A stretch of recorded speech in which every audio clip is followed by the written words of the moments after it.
residentes de primer año de la especialidad de medicina familiar presentan el tema de algoritmos terapéuticos para dislipidemia. Como definición tenemos que la dislipidemia es un conjunto de enfermedades resultantes de la concentración anormal de tanto colesterol, triglicéridos, HDL y LDL en sangre. Esta participación obviamente tiene factores de riesgo que pueden conllevar a una enfermedad cardiovascular. Tomando otro punto referente a la dislipidemia, tenemos la epidemiología. Esto se tomó de los datos de la Encuesta Nacional de Enfermedades Crónicas. Se reveló que la prevalencia de la dislipidemia está sobre todo en el 19.5 personas en personas mayores de 20 años.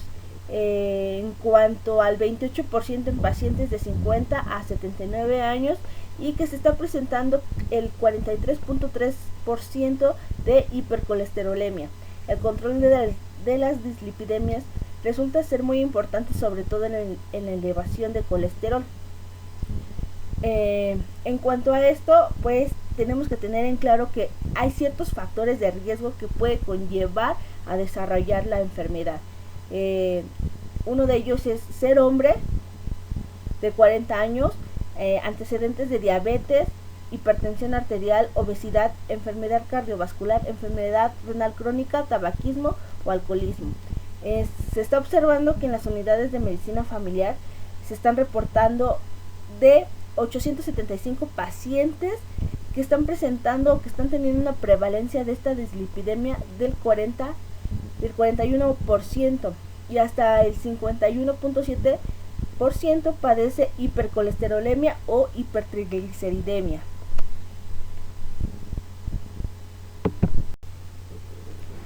Tenemos una clasificación de la dislipidemia.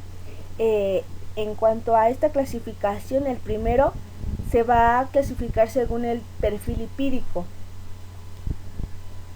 Nos dice que la hipercolesterolemia aislada presenta un aumento de colesterol total a expensas del colesterol de las lipoproteínas de baja densidad. Otro punto tenemos la hipertrigliceridemia aislada, en el cual hay un aumento de los triglicéridos de origen endogénico a expensas de las lipoproteínas de baja densidad, y también hay aumento tanto de los kilomicrones o de ambos, tanto de baja densidad VLDL y los kilomicrones. La hiperlipidemia mixta, que quiere decir que va a haber un aumento tanto de colesterol como de triglicéridos, y también hay otra de hipoalfaproteinemia, que significa que hay una disminución del colesterol de las lipoproteínas de alta densidad, sobre todo de HDL.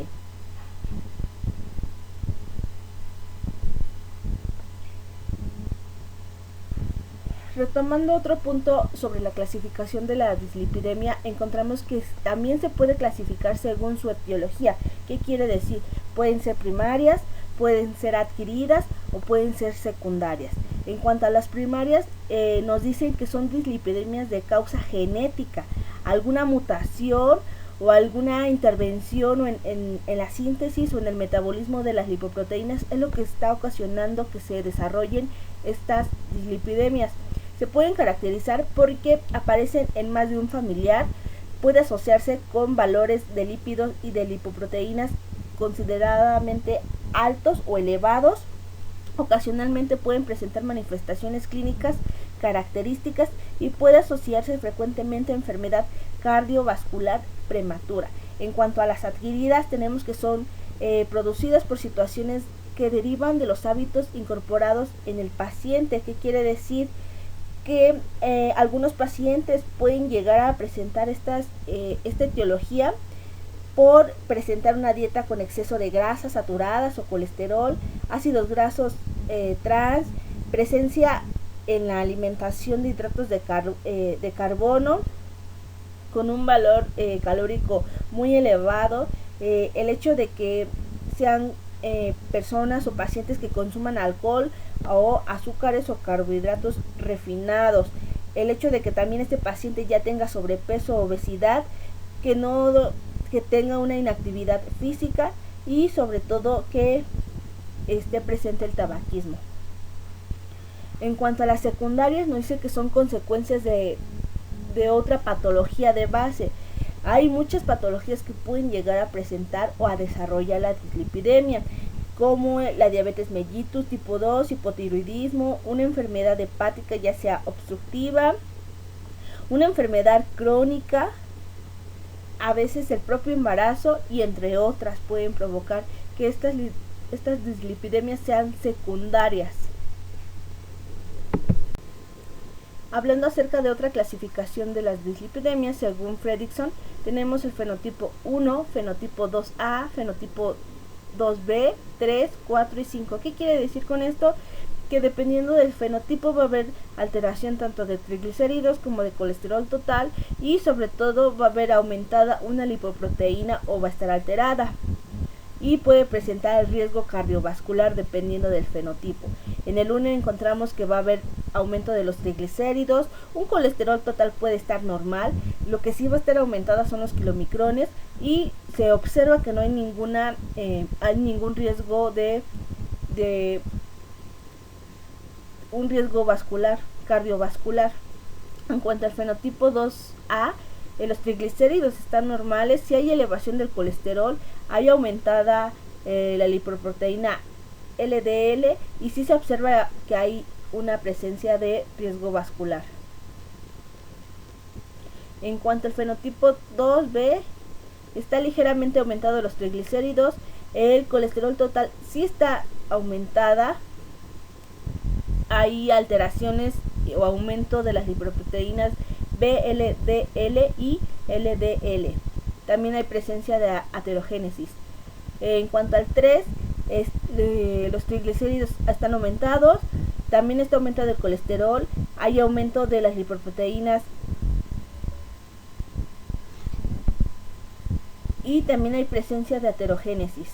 En cuanto al 3, si está elevado el triglicérido, el colesterol total puede estar normal o ligeramente elevado y hay presencia de las lipoproteínas aumentadas VLDL y si hay riesgo cardiovascular. En cuanto al fenotipo 5, si está elevado, hay mucho más elevación de los triglicéridos. En el colesterol total se percibe apenas una ligera elevación, hay aumento de los kilomicrones y de VLDL y el riesgo de aterogénesis está regular. En cuanto a la fisiopatología de la dislipidemia, pues vamos a encontrar una vía exógena y una vía endógena. ¿Qué quiere decir la vía exógena?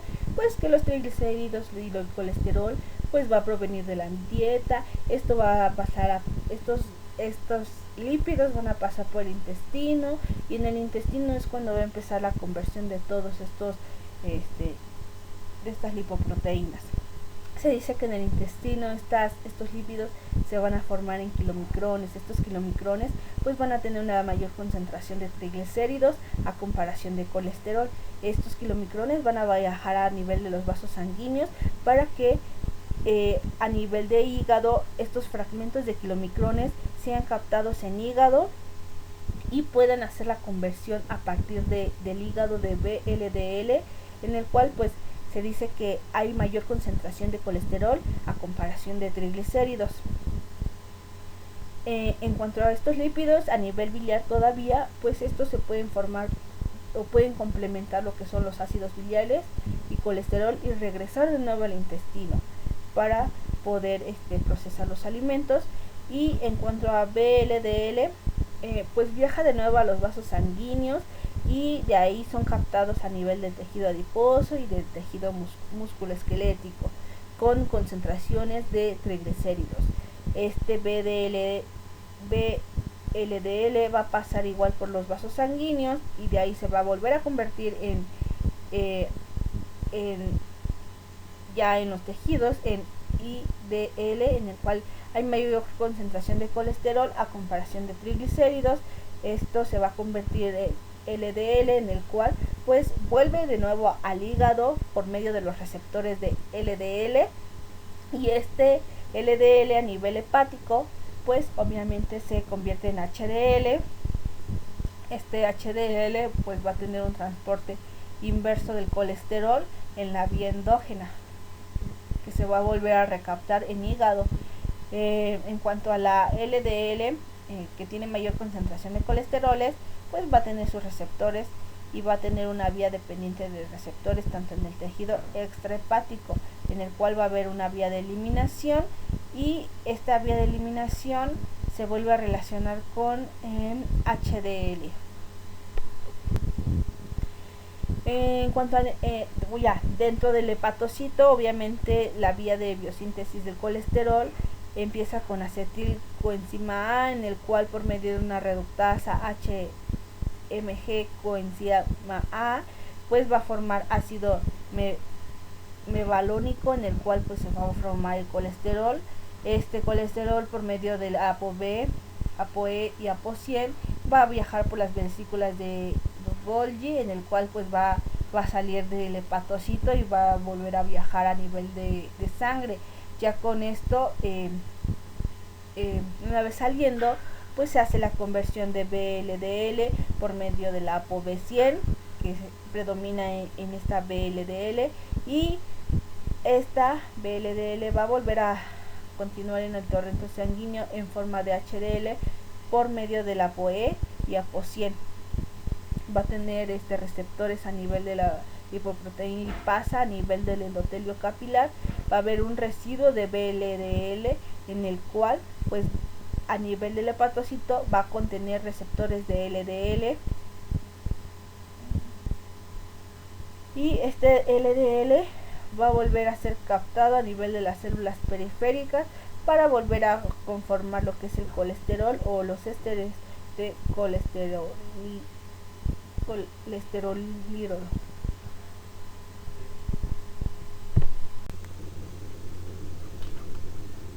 En cuanto al cuadro clínico, sí es importante conocer que cada dislipidemia va a depender del patrón lipídico. ¿Qué quiere decir?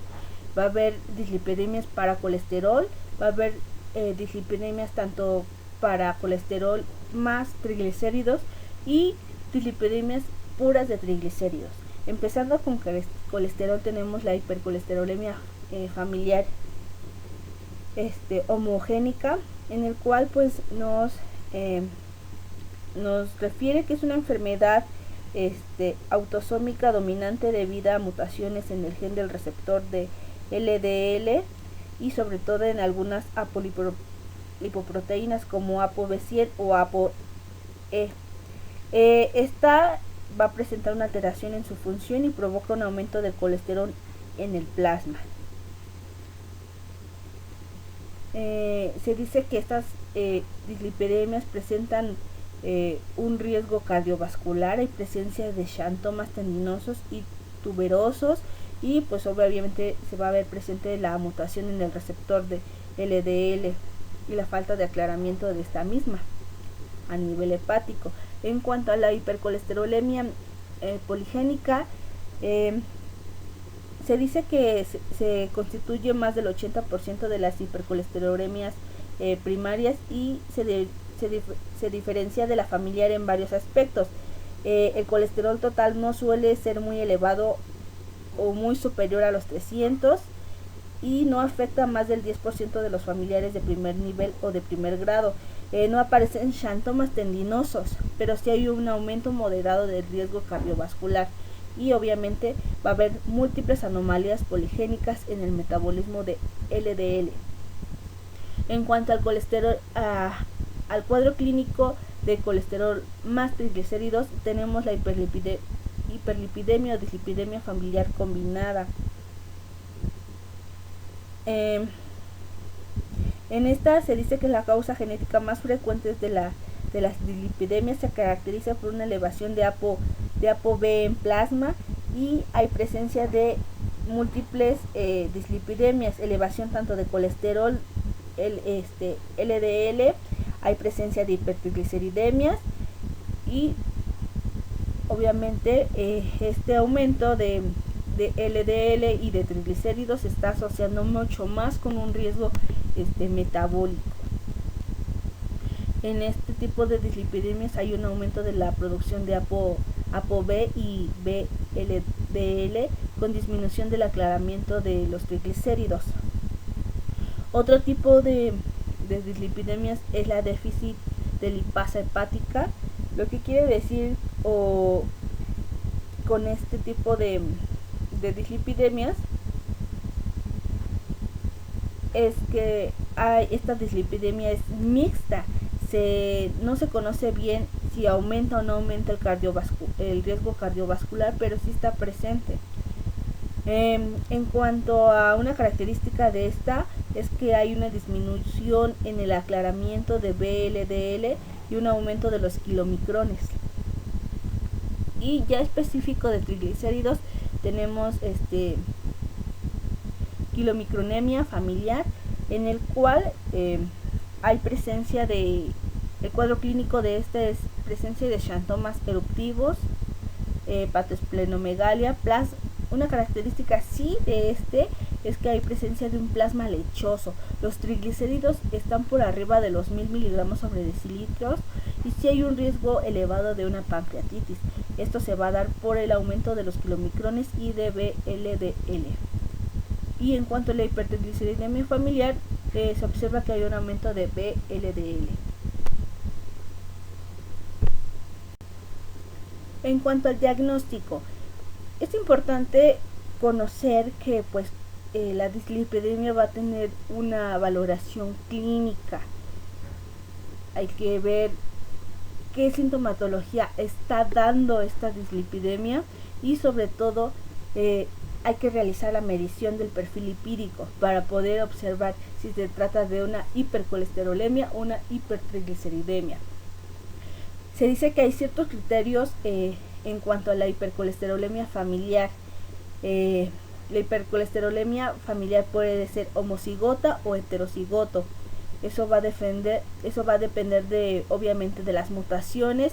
En cuanto a la hipercolesterolemia familiar homocigota, va a haber confirmación genética de las mutaciones en ambos alelos, tanto de LDLR, APOB, y obviamente en esta dislipidemia va a haber presencia o elevación de LDL y se asocia más a presencias de xantomas tendinosos o cutáneos antes de los 10 años. Y en cuanto a la hipercolesterolemia familiar homocigota, hay confirmación genética, hay una mutación en el sistema propuesto de DLCN mayor de 6 puntos y sobre todo la hipercolesterolemia primaria, pues va a haber un aumento de LDL mayor a 200 o 130 si está en tratamiento. En cuanto al tratamiento farmacológico de las dislipidemias, encontramos que el paciente mayor de 40 años con elevación de LDL se va a tener que clasificar primero su riesgo cardiovascular, si es bajo, moderado o alto, y dependiendo de eso hay que medir la LDL si está por arriba de los 116 y menos de los 119 para iniciar estatinas de moderada intensidad en cuanto al riesgo bajo. Y el otro punto en cuanto al riesgo bajo es si la LDL está por arriba de los 190, pues hay que iniciar estatinas con alta intensidad. En cuanto al riesgo moderado, pues se hace la determinación de LDL, en el cual tiene que estar mayor de 100, menor de 190 para iniciar estatinas de moderada intensidad. Y en el otro punto, LDL tiene que estar mayor de 190 para iniciar estatinas o indicar las estatinas de alta intensidad. En cuanto al riesgo alto, LDL tiene que estar mayor de 70, menor de 100 para indicar estatinas de moderada intensidad. LDL mayor de 100 ya se podría indicar una estatina de alta intensidad. Todo esto va a ser evaluado por una respuesta de 2 a 4 meses en cuanto al tratamiento.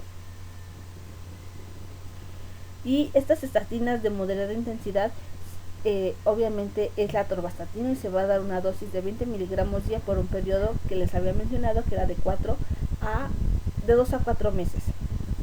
Posterior a esto hay que realizar hay que observar si se logró la meta terapéutica. Si no se logró, hay que incrementar obviamente la dosis de estatina, que quiere decir que se va a aumentar la atorvastatina a una dosis de 40 miligramos día por un periodo de 2 a 4 meses. Si se logró la meta terapéutica, pues hay un seguimiento cada 6 meses en su primer nivel, sobre todo si el paciente presenta riesgo cardiovascular bajo o moderado. Y si presentara un riesgo cardiovascular alto, pues es en el segundo nivel de atención médica. Para los pacientes que después del periodo de estatinas de alta intensidad se realiza una segunda determinación de LDL y no llegaron a la meta terapéutica, sí es importante que empecemos o agreguemos ezetimibe más atorvastatina en tabletas separadas o en su combinación en una sola tableta y valorar la respuesta de 2 en 2 meses. Se dice que después de esto hay que volver a hacer una otra determinación de LDL para observar si esto se llegó, si a pesar de agregar el ezetimibe se logró la meta, o realizar una segunda intervención. Si no se logró la intervención agregando el ezetimibe, se tiene que referir de inmediato al servicio de medicina interna. Ahí tiene que realizar una valoración obviamente multidisciplinaria para que puedan buscar las causas secundarias por las que se está presentando la dislipidemia y obviamente disminuir el riesgo cardiovascular, conocer antecedentes de hipercolesterolemia familiar y en esto ya en el nivel inmediato superior pues se hace determinaciones para observar si hay criterios para el uso del medicamento y PCSK9. Si hay, pues obviamente bajo la coordinación de medicina interna, previa a la valoración del equipo multidisciplinario, hay que agregar este medicamento. En dado caso que no, hay que mantener tratamientos previos en cuanto a la determinación de LDL. Y este seguimiento pues tiene que ser cada 3 meses en el segundo nivel de atención médica.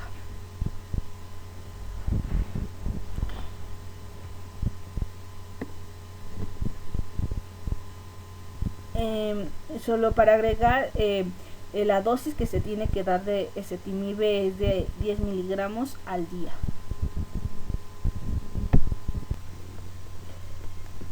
Otro punto importante, tenemos el tratamiento farmacológico de la dislipidemia en pacientes con riesgo cardiovascular muy alto. Quiere decir que pacientes mayores de 20 años con dislipidemia familiar y riesgo cardiovascular alto, pues hay que iniciar primero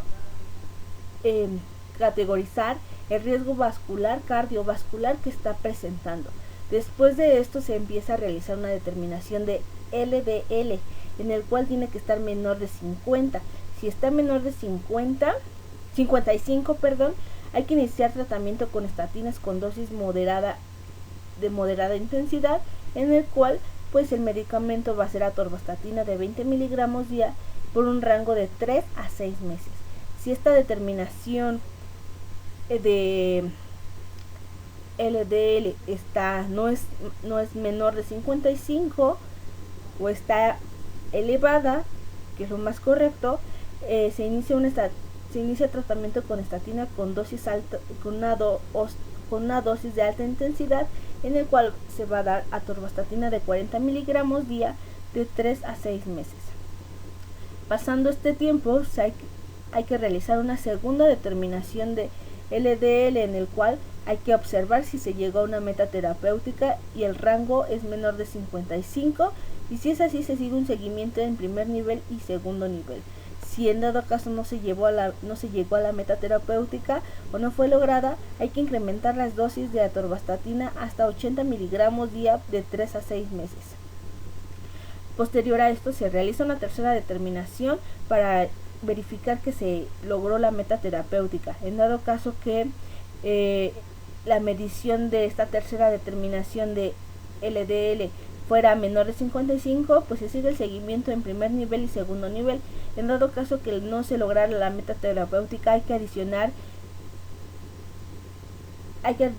otro medicamento que es ezetimibe a dosis de 10 miligramos día por 2 meses. Se realiza una cuarta determinación de LDL para observar que se llegó a la meta terapéutica, y si no se logró, hay que valorar una valoración multidisciplinaria de 2 a 4 meses, y posterior a esto hay que ingresar o optar por otro medicamento.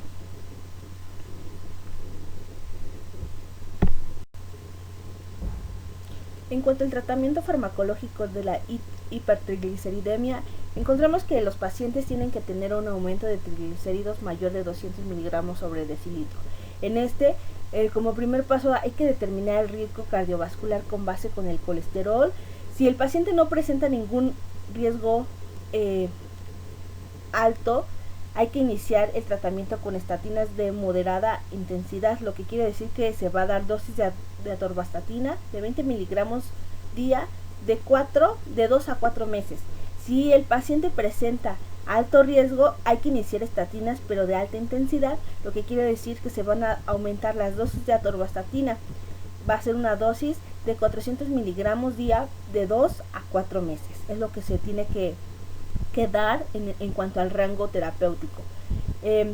¿Qué pasa cuando ya pasaron de 2 a 4 meses y el paciente ya está próximo a terminar su tratamiento con atorvastatina?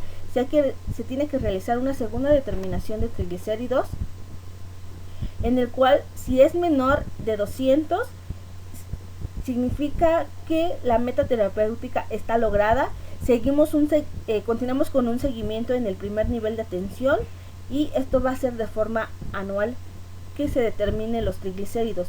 En dado caso que esta segunda determinación de triglicéridos, el paciente no presente un rango de triglicéridos menor a 200, significa que la meta terapéutica no fue lograda y que hay que iniciar tratamiento con bezafibrato de 200 miligramos día durante un periodo de 3 a 6 meses.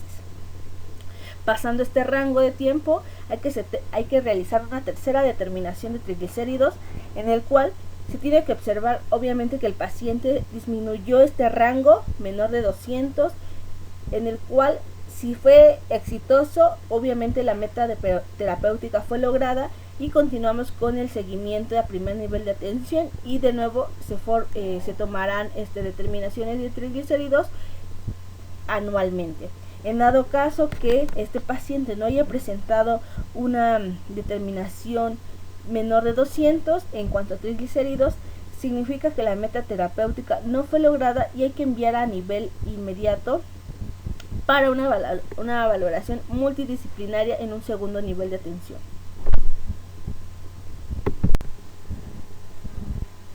Finalmente hablaremos del mecanismo de acción de cada uno de estos hipolipemiantes que se manejaron en esta plática.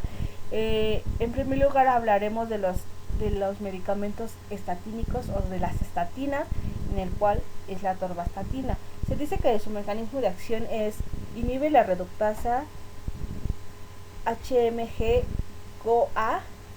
en el cual la enzima limitante para esta síntesis de colesterol endógeno está disminuyendo la síntesis, que estimula el aumento de los receptores de LDL, favorece la eliminación plasmática de colesterol. Algunos efectos que se han observado con la atorvastatina es que disminuye la síntesis de colesterol, aumenta el número de receptores de lipoproteína de baja densidad en los hepatocitos y disminuye pequeñas concentraciones de triglicéridos. Las aplicaciones obviamente clínicas pues es actuar eficientemente para disminuir la enfermedad vascular aterosclerótica, una prevención primaria y secundaria, y obviamente disminuir el síndrome coronario agudo. La farmacocinética o los efectos tóxicos e interacciones es por vía oral, tiene una duración de 12 a 24 horas. Si tiene efectos tóxicos, se puede presentar la miopatía, disfunción hepática, hay interacciones a nivel del metabolismo de los receptores, Y en cuanto al otro fármaco son los fibratos, está el benzafibrato, en el cual pues es agonista del receptor activado para el inductor de la proliferación de las peroxidasas alfa. Hay efectos en el cual hay menor secreción de las lipoproteínas de muy baja densidad, intensifica la actividad de la lipoproteína lipasa, incrementa las concentraciones de las lipoproteínas de alta densidad, y sobre todo la aplicación clínica es en la hipertrigliceridemia. Se da por vía oral, tiene una duración de 3 a 24 horas, y los efectos tóxicos que puede llegar a provocar la miopatía y disfunción hepática. Los inhibidores que absorben los esteroles es el ezetimibe, en el cual bloquea el transportador NPC1-L1 de esteroles en el borde del cepillo del intestino, en el cual pues inhibe la reabsorción del colesterol excretado por la bilis, disminuye la concentración de LDL y los fitosferoles. Si hay un incremento en cuanto a la aplicación, aumenta o incrementa LDL. Y en cuanto a la farmacocinética, tenemos que es por vía oral, tiene una duración de 24 horas y tiene efectos tóxicos, y sobre todo hay una pequeña incidencia de la disfunción hepática y la miositis.